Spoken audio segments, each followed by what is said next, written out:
이 시간 우리에게 주시는 하나님의 말씀을 살펴보도록 하겠습니다. 마가복음 9장 2절에서부터 13절입니다. 마가복음 9장 2절에서부터 13절. 자, 오늘 본문 마가복음 9장 2절에서부터 13절은 이런 내용이죠. 예수님께서 이 땅에 살아 계실 때 딱 한 번입니다. 딱 한 번 하늘에 계셨던 신의 모습으로 바꾸신 적이 있습니다. 그러니까 하나님, 예수님이 인간이시지 않습니까? 왜냐면 이 땅에 태어나셨으니까 인간이신데 한 번 십자가에 돌아가시기 전에 하늘에 있는 신의 모습으로 바뀌신 적이 있습니다.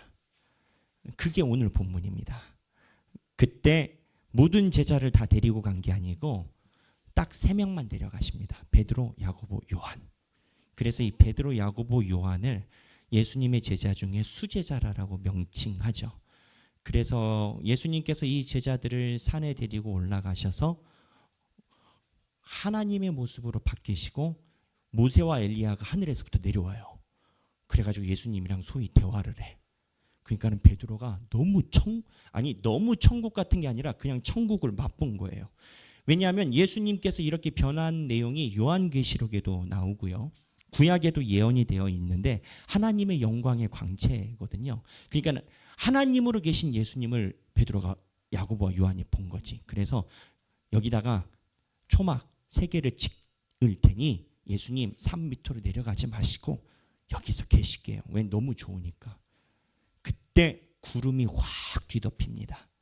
그리고 음성이 들려옵니다. 그 음성을 듣고 산으로 내려갑니다.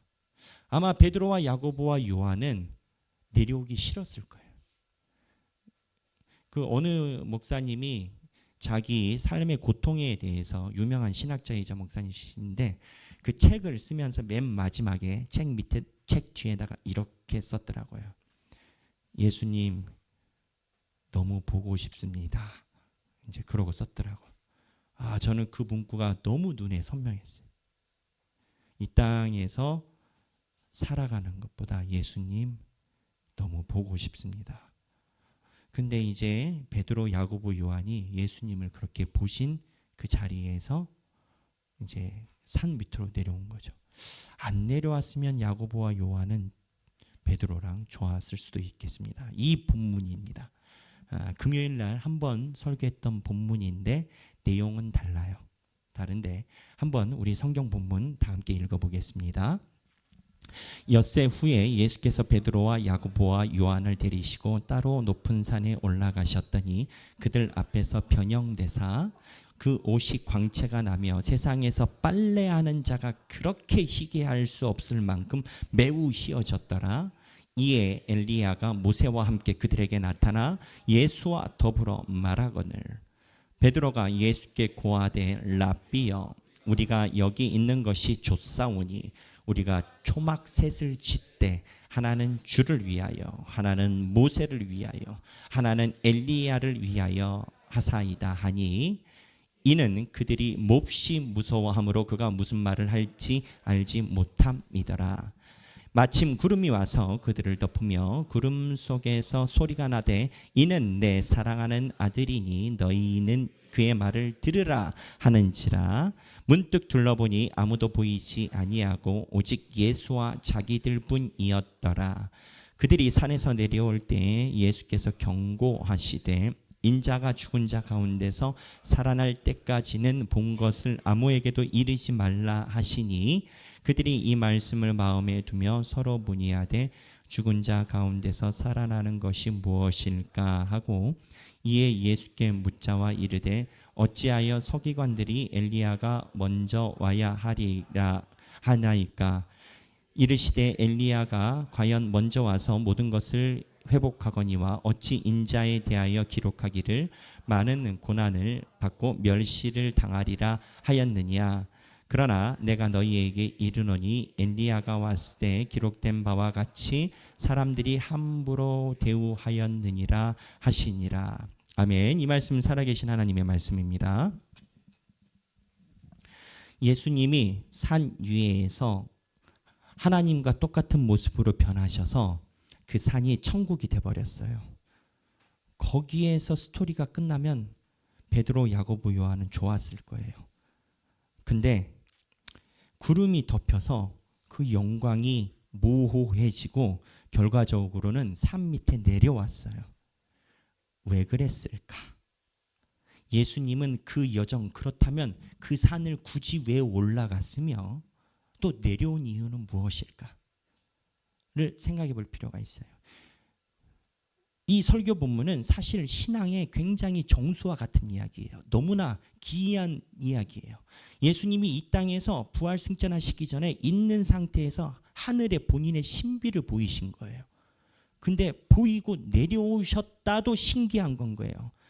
제가 등산을 잘 안 합니다. 왜 안 하냐? 내려올 거 뭐더러 올라가는지. 어차피 내려올 건데. 이제 그러면 또 뭐 따다닥 나오죠. 그러면 서재동 목사님 옆에서 저는 옛날부터 그 생각을 했습니다.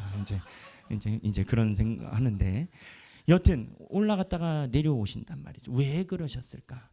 금요 기도회 때 제가 설교를 할 때 그 내용을 이야기를 했습니다. 이 하나님께서는 금요 기도회 하나님께서 주신 그 모습을 가지고 현실의 문제를 헤쳐가면서 살아야 된다.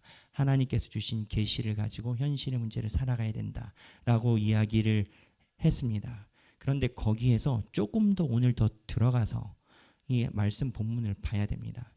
저는 목회자이다 보니까 평생 교인들의 삶을 기도하고 때로는 관찰을 하기도 합니다. 그리고 목회자이기 때문에 저도 살아갑니다. 그런데 마음에 언제나 무거운 게 하나 있어요. 저 성도가 예수님을 만난 거를 저는 느껴요. 은혜를 받은 걸 느껴요. 근데 삶이 녹록지 않아. 계속 힘들어. 예수님의 이름을 전하는 제 입장에서는 솔직히 얘기를 하면 예수 믿어라 해서 교인들이 목사님 말씀을 순종해서 하나님의 말씀대로 해서 예수를 잘 믿으면 다 대박이 나면 좋겠어. 그래야 나도 전도하는 게 쉽지. 근데 그거를 넘어 신앙이 있는데 삶을 고군분투하는 성도들을 볼 때마다 마음이 아픈 거를 넘어 하나님을 향한 질문이 생겨요. 왜 주여? 아니 알겠으나 그래도 이해는 하나 그래도 이 마음이 목회자는 있곤 해요. 그러한 내용에 대한 하나님의 대답이 오늘 본문이에요. 무슨 얘기냐? 오늘 본문은요, 두 가지 포인트가 있어요. 두 가지 포인트로 성경 본문을 볼 거예요. 봐야 해요. 제가 그렇게 선정한 게 아니라 이 성경 본문은 모든 신학자들이 마치 부두에 걸려 있는 것처럼 다 걸려 있는, 모든 사람들이 다 동일하게 봐요. 뭐냐? 두 가지 이해의 포인트가 뭐냐? 하나는 모호함과 선명함이에요. 선명함과 모호함은 상호 대척점에 있는 용어입니다. 선명함은 뭐예요? 말 그대로 선명한 거지. 모호함은 뭐예요? 말 그대로 애매모호한 거지. 근데 이 본문에 모호함과 선명함이 같이 있어요. 먼저 선명함이 뭐냐? 하나님 산에 올라갔어요. 베드로와 야고보와 요한이 올라가자고 했어요. 예수님이 데리고 갔지. 응? 저는 등산 안 좋아하는데 만약에 데려가서 가야지 뭐. 예수님이 가자면 허걱거리고 올라가야지. 응? 그 올라갔는데 뭘 봤냐? 예수님이 진짜 하나님의 아들이라는, 아니 그리고 하나님이시다라는 그 선명함을 본 거예요. 생각해 보세요, 여러분. 여기 예수님이 나타나셨어요. 그래가지고 예수님이 옷을 입고 확 변하셔서 여기서 확 나타나셔봐요. 얼마나 선명하겠어요. 믿음이. 내가 애매모호하게 믿지 않아도 돼. 선명하니까. 근데 모호함이 있어. 근데 하나님께서 그 선명함 속에서 왜 구름으로 덮고 내려오냐고. 모호해. 구름은 뭐예요, 여러분? 구름은 비행기 타고 하늘에 올라가 보면 아시겠지만 구름은 안개가 아니에요. 구름은 물방울 덩어리라 시야가 안 보여요. 안개는 살짝 얕아서 보이지 구름은 보이지 않아. 분명히 선명함이 있는데 모호함이 있는 본문이에요. 이 본문이 의도하는 바가 뭘까? 선명함과 모호함. 근데 이 선명함과 모호함은 우리 신앙생활에 하나님께서 이야기를 하시는 바가 커요. 뭐냐? 자, 보세요. 우리가 믿음 생활하는데 우리는 하나님을 잘 믿기를 원해요. 선명하기를 원해. 어떤 사람들은 그렇게 얘기를 해요. 내가 주먹을 믿지 안 보이는 예수를 믿냐라는 거지. 그 얘기를 한 사람들은 그나마 생각을 많이 한 사람이에요. 보이는 거 안 보인다. 그래? 그럼 예수님이 진짜 앞에 나타나. 짠! 그러면 남은 선택지는 뭔지 아세요? 믿어야 돼. 무슨 얘기냐? 선명함은 양날의 검이에요. 선명함은 하나님께서 지금 하늘에 있는 모든 것을 여러분들에게 다 보여줬다. 인간이 판단해서 주님께 나아갈 자유의지가 사라집니다. 그래서 믿음 생활에 선명함만 추구하는 것은 하나님께서 주시는 자유의지의 손상으로 나아갈 수 있는 부분이 있어요. 그리고 모호함은요. 모호함은 칠흑 같은 암흑과는 달라요. 구름과 암흑은 달라요. 아예 안 보이면 좋겠어. 아까 얘기를 했잖아요. 내 주먹을 믿지 하는 사람들. 그 사람들은 그나마 나은 거일 수도 있어요. 왜냐하면 진짜 칠흑 같은 암흑에 있는 사람은 주먹을 믿지 말도 안 해. 관심이 없어. 뭐 예수가 살아있든 죽어있든 나는 오늘 그냥 주식을 봐야 되고 오늘 뭐 내가 해야 되고 뭐 상관이 없어. 살았든 죽어도 상관이 없어. 이건 암흑이에요. 근데 모호함은 구름인데 완전히 안 보이는 건 아닌데 그 안에 빛이. 그 빛이 뭐였냐? 구름 속에서 하나님의 음성이 들려요. 그래서 변화산에서 분명한 선명함과 분명한 모호함을 보여주신 하나님의 의도가 우리 신앙생활에 이야기를 한다라고 이야기를 해요. 그 모호함, 그럼 이게 우리 삶에 어떠한 적용이 될까요? 우리가 살아가면서 굉장히 힘들어요. 어려워요. 그래서 때로는 하나님께 서운하기도 해. 근데 여러분들은 교회 나와서 왜 예배를 드리세요? 하나님께 서운하고 때로는 하나님께서 이끄시는 길에 대해서 이해를 충분히 할 수 없고 내 인생이 나는 하나님 예수 이렇게 믿으면 10년 전에 예수님 만났는데 주님이 나 만나게 해주셨잖아요. 그때 만난 걸로는 오늘 이렇게 사는 거는 나 이해가 안 되네요. 이해가 안 돼. 예수님을 안 만났으면 모를까 만났는데 오늘 힘든 이해가 안 돼. 이렇게 교인들이 마음속에 마음을 품고 살아갈 수 있는 환경이 있어요. 삶의 자리가. 근데 이 모호함은 특징이 있습니다. 자기가 서운해도 섭섭해도 이걸 쓰레기통에 버릴래도 안 버려져요. 안 버려져요. 제가 군대에 갔을 때 제 주특기는 무전병이었습니다. 나는 몰랐어요. 우리 박이상 목사님은 유선병이었더라고. 무전과 유선은 한 짝이에요. 그 남자들은 알죠, 뭔지. 무전 아니면 유선. 통신 아니면 두 개밖에 없어요. 무전하든지 유선하든지. 우리 교회는 갖춰진 교회예요. 통신이 하나님과의 통신이 무전으로 때리든 유선으로 때리든. 어쨌든 여담인데 무전병이었는데 월요일부터 토요일까지는 월요일부터 금요일까지 정확하게 얘기를 하면 금요일까지는 제가 무전병의 일을 했고 주말에는 교회를 섬겼습니다. 교회에 가면은 그 좌석이 한 300석 돼요. 군부대는 땅은 남아 돌잖아요. 교회 지면 크게 져요.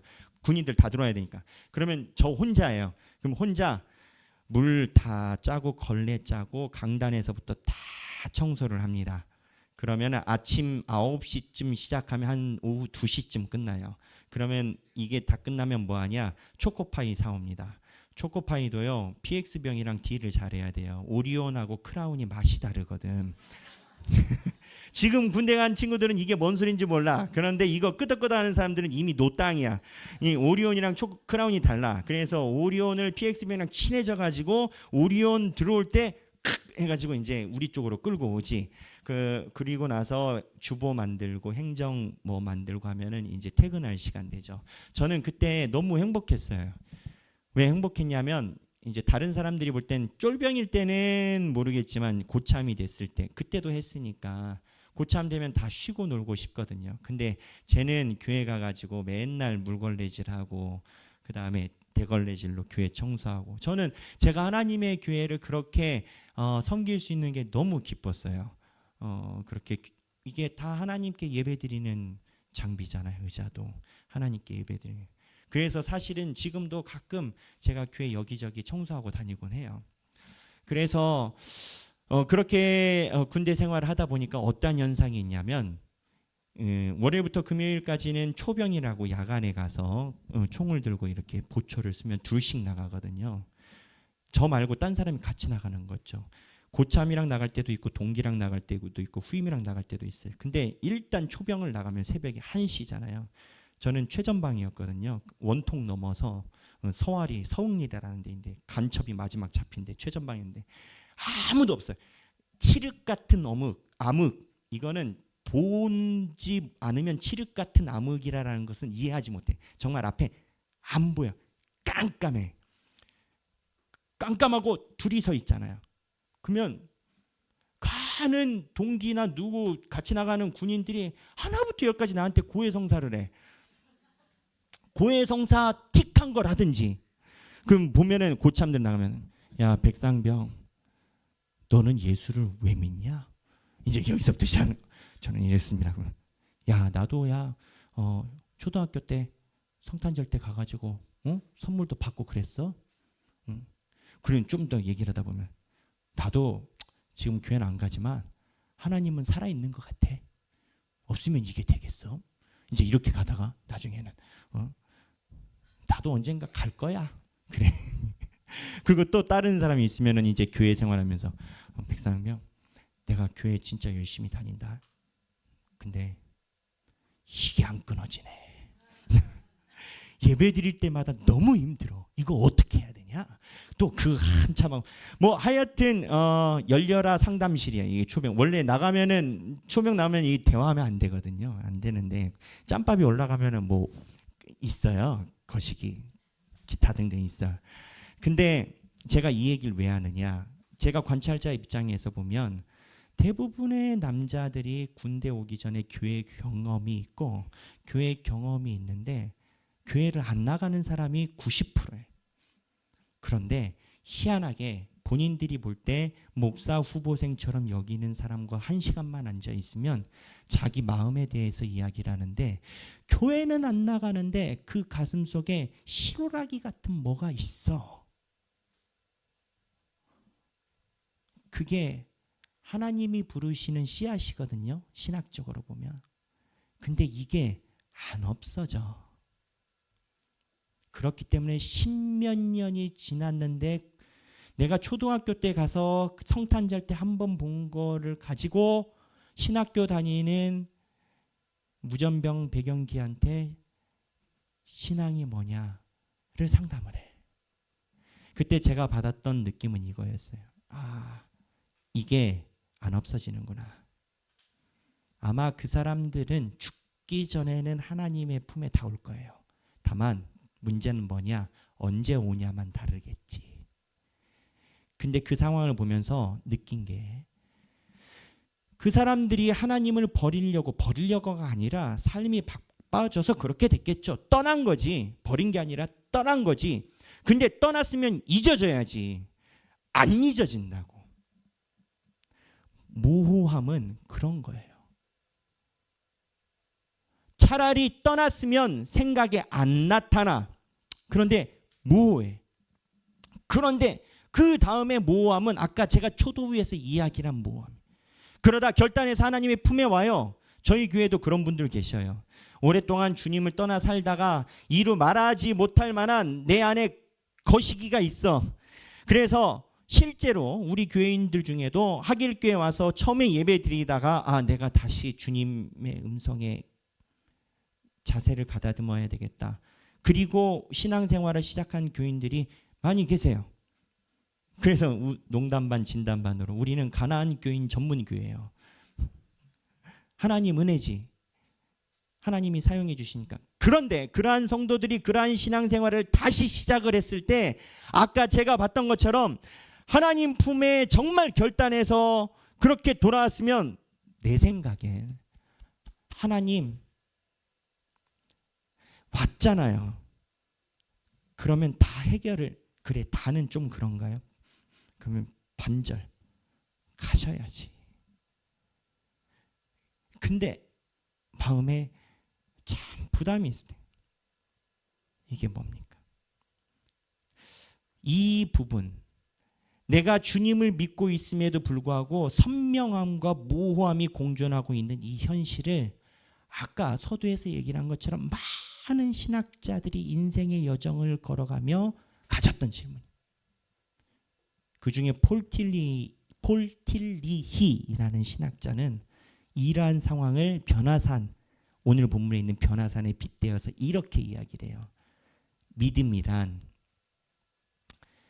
변화산에서 예수 그리스도가 보여주신 영광을 끌어안고 산 아래로 내려와 모호한 현실을 살아내 가는 것이다. 그게 믿음이라는 거예요. 이 땅에 있는 현실을 산에서 만난 예수님의 영광을 기억하여 살아내 간다라는 거예요. 근데 이렇게 살아갈 때 혼자만 살아가면 외롭지, 힘들지, 버겁지. 그때 파스칼이라는 사람은 이 변화산의 원리를 그대로 이야기를 해요. 그대로 이야기를 해요. 뭐라고 하느냐? 산 아래에서 살아가는 게 모호하지, 힘들지. 그런데 그 모호함이 가지고 있는 특징이 있다. 그 특징은 뭐냐? 안개가 덮이면 모든 것이 다 안 보여요. 고난이 오면 모든 것이 정리가 돼. 사람들이 현대인들은 왜 예수를 안 믿는지 아세요? 예수를 반대해서 그게 아니래요. 제 친구가 현대모비스의 고위직에 있는데 굉장히 높은 직책이 있는데 밑에 팀 한 20명 된대요. 야, 요즘 애들 교회 다니는 애들 몇 명이냐 했더니 20명 중에 둘이래요. 하나는 자기가 볼 때 나일론인 것 같고 하나는 진짜인 것 같아. 그러면 20분의 1인 거지. 그러면 제가 물어봤어요. 나머지는 왜 안 다니냐? 솔직히 얘기해봐. 그랬더니 야, 요즘 교회 말고도 재밌는 게 많아. 교회는 뭐가 어쩌고 교회가 잘못됐다고 하지만 교회가 아무리 잘하고 안 잘하고 상관없어. 관심 없어. 교회 말고도 재밌는 게 많아. 무슨 얘기냐? 우리가 하나님 말고도 다른 곳에 촉각이 많이 서 있을 때 내 삶이 모호하다라고 느끼고 환난과 역경과 같은 안개는 모든 것을 다 덮어버려요. 아무리 내 삶이 괜찮다라고 하더라도 가정에 힘든 일이 있으면 그 하나로 모든 것이 다 끝나버립니다. 근데 파스칼이 이야기를 해요. 모호함의 장점은 우리가 가지고 있는 모든 삶을 일거에 다 덮어버리면서 하나님이 주신 빛을 집중을 할 때 희한한 현상이 나타나는 거죠. 뭐냐? 모든 것이 다 덮였기 때문에 구름 속에서 들려오는 하나님의 음성을 집중해서 들을 수 있다는 거예요. 그래서 파스칼은 우리 삶의 모호함은 하나님의 음성을 확실히 듣게 하는 굉장한 능력이라. 여러분이 삶이 힘드세요? 그 삶의 힘든 모호함이 모든 걸 다 덮어버려요. 그리고 하늘에서 들려오는 하나님의 음성에만 촉각이 쓰게 됩니다. 그렇게 되면 어떻게 되는지 아세요? 산에서 예수님이 제자들을 데리고 왔잖아요. 내려왔잖아요. 예수님이 제자들 보고 야 저기 봤지? 너희들 나랑 수준 다르다. 겸상하지 마. 이러려고 예수님이 데려가셨겠어요? 아니에요. 그렇게 모호함 속에서 안개 속에서 들리는 하나님의 음성에만 집중하게 되면 키에르케고르가 이런 얘기를 해요. 그 삶을 걸어가게 되면 결과적으로 어떠한 결과가 있느냐. 세상이 말하는 객관성들이 있어요. 세상이 말하는 이론들이 있어요. 세상이 말하는 다 나름대로 깜냥이 있어.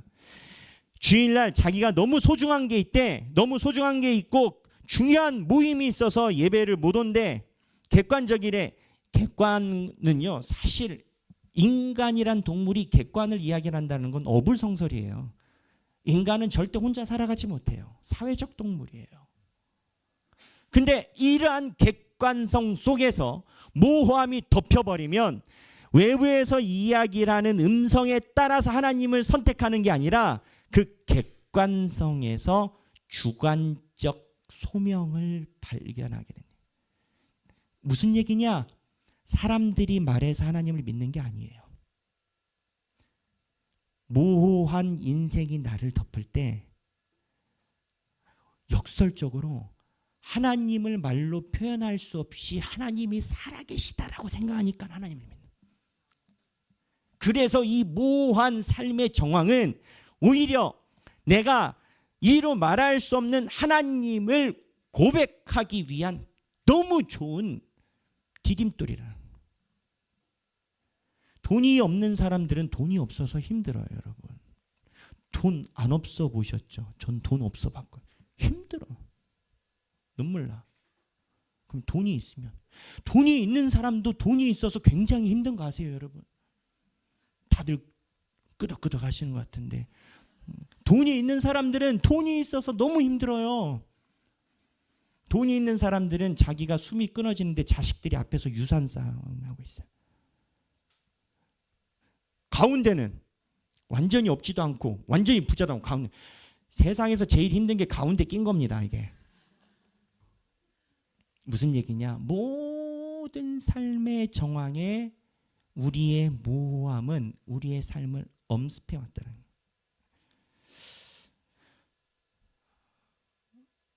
제가 제 부족한 고백인데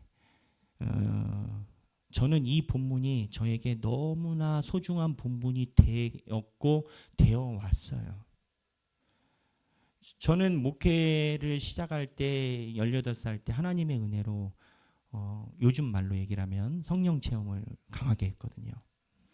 밤 10시에 하나님께서 저를 터치해 주셔가지고 새벽 5시까지 시간 가는 줄 모르고 기도를 하고 하나님께서 보여주시는 환상과 여러 가지 현상들을 많이 보게 됐고 그래서 그때 확신을 했어요. 세상에서 가장 행복하고 가장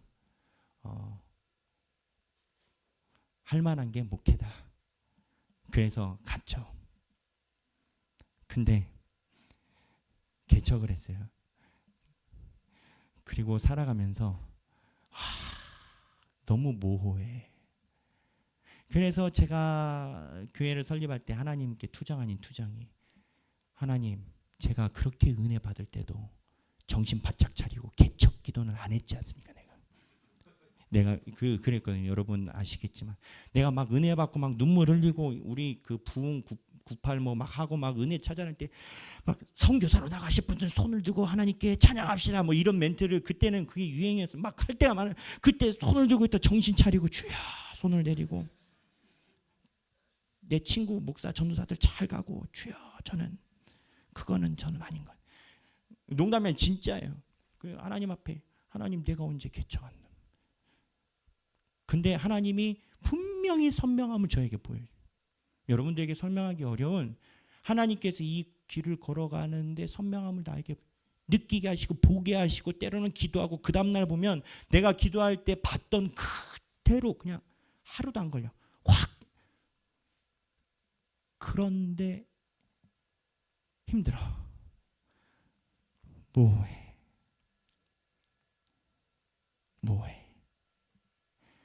여러분들이 예수 지금 이 시간에 주님의 전에 나와서 예배 드리는 이유가 뭘까요?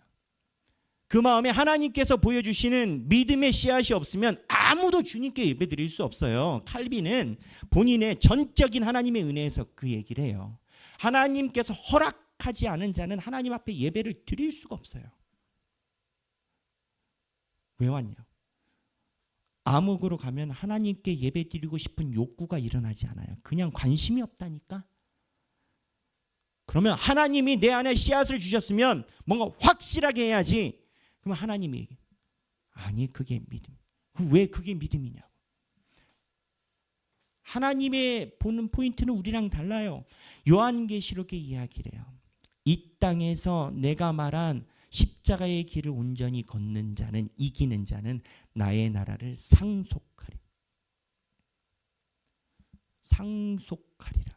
상속이 뭐예요? 하나님이 가지고 있는 나라를 상속받으면 어떻게 돼요? 신계예요. 영계예요. 영원의 계획이에요. 하나님께서는 우리가 걸어가는 길이 힘들으라고 하는 것이 아니라 모호함 속에 더욱더 선명함을 우리의 노력과 우리의 결단으로 걸어가게끔 하셔야 되는 이유가, 너희가 내 나라를 상속받을 자이기에 이 땅은 거쳐 지나가는 것이요, 거쳐 지나가는 인생에 내 나라를 상속받을 만큼의 여정을 걸어. 신앙인의 여정, 순례자의 길, 존 버년 철로 역정 같은 그러한 길을 너희들이 걸어가야 된다. 그게 나쁜 길이겠습니까? 하지만 그 순간에 우리는 녹록지 않아. 십자가 없이 부활이 어디 있답니까? 그럴 것 같으면 예수님이 이 땅에 와서 공생이 시작하자마자 다 봐라 하고 올라가 버리시지. 사랑하는 우리 하길교회 성도 여러분, 아마 여러분들도 여러분들 삶에 이야기하기 어려운 모호함 속에 언제나 노출되어 계실 겁니다. 감사하십시오. 하나님의 반열에 계시기 때문에 그렇습니다. 그러나 정신 바짝 차려야 됩니다. 모호함과 암흑은 종이 한 장 차이입니다. 하나님께서 보여주시는 음성을 따라 걸어갈 때 그 모호함이 바뀌어서 안개 속에서 비치는 빛이 될 것이고, 하나님이 말씀을 통해서 보여주시는 것에 대해 충분한 본인의 동의와 순종과 결단이 있지 않으면 모호함이 암흑으로 바뀔 수 있습니다. 여기 계신 모든 성도분들이 내가 날마다 삶의 자리에 모호한 그 자리에서 주님께서 들려주시는 등불, 주의 말씀은 내 발의 등이요 내 길의 빛이니이다. 하나님의 음성을 따라 하루하루를 뚜벅뚜벅 살아나가시는 여러분이 되시길 주님의 이름으로 축원합니다. 우리 이 시간에 찬양하기를 원합니다. 힘들고 지쳐 낭망하며 쓰러져 일어날 일 전혀 없을 때에 조용히 다가와 손잡아 주시면 나에게 말씀하시되 너는 내 아들이라. 이 아들이란 표현은 성일계 남성을 표현한 것이 아닙니다. 성경에서 딸과 아들을 모두 지칭한 표현입니다. 너는 내 아들이라. 오늘날 내가 너를 낳았도다. 사랑하는 내 아들이라. 힘들고 지쳐 낭망할 때 구름 속에서 내 아들이라. 내 아들이라. 우리 다 함께 찬양하겠습니다.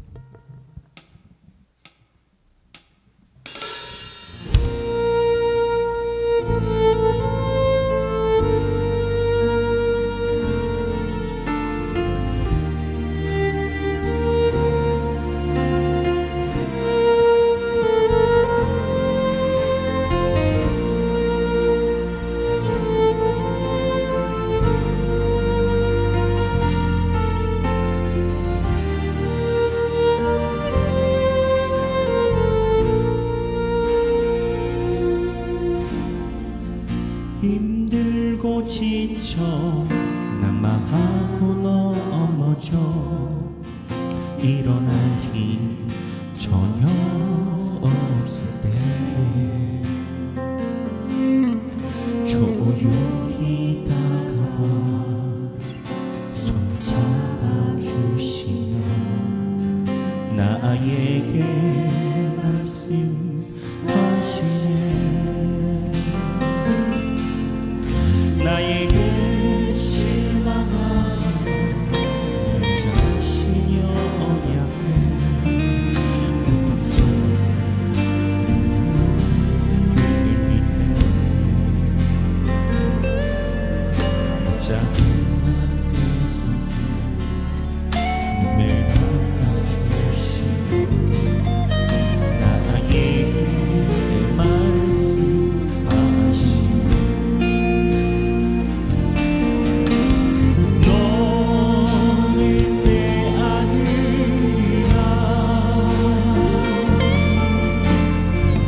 하나님은 너를 지키시는 자 너의 우편에 그를 계시니 낮에 해와 밤에 달도 너를 외치고 가는 하나님은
하나님 아버지, 삶에 이해되지 못한 상황이 너무 많아서 분명히 나는 주님을 믿는데 그 상황에서 갑갑함을 느낄 때가 많습니다. 그때 오늘 말씀처럼 모호함이, 삶의 모든 이해하지 못함이 오히려 나의 오감을 더 예민하게 만들어 주님의 음성을 듣게 함을 깨닫게 하여 주옵소서. 주여, 우리가 주님의 음성을 들으며 이 땅을 걸어가기를 원합니다. 하나님께서 우리를 절대 버리지 않으십니다. 하나님의 음성이 우리 마음에 와닿을 때 하나님께서 나의 출입을 지키고 나의 모든 가슴을 다 꿰뚫고 삶을 인도하심을 우리는 믿습니다. 우리의 삶이 비록 모호함과 이해되지 않음에 노출되는 일이 있다더라도 주님의 선명함을 붙들고 살아가게 하여 주옵소서. 이제는 우리 주 예수 그리스도의 은혜와 하나님 아버지의 극진하신 사랑과 성령님의 감동감화 교통하심이 내 삶에 때로는 이해하지 못하는 모호함, 하지만 버릴 수 없는 하나님의 음성 두 개를 들고 서 있을 때, 주여, 이 두 개의 양날의 검과 같은 상황 속에서 주님의 음성에 더욱더 귀를 기울이고 하나님의 인도하심에 무릎 꿇는 우리가 되기를 소원하는 모든 주님의 백성들 머리 위에 지금으로부터 영원토록 함께 계시길 성부와 성자와 성령의 이름으로 간절히 축원하옵나이다.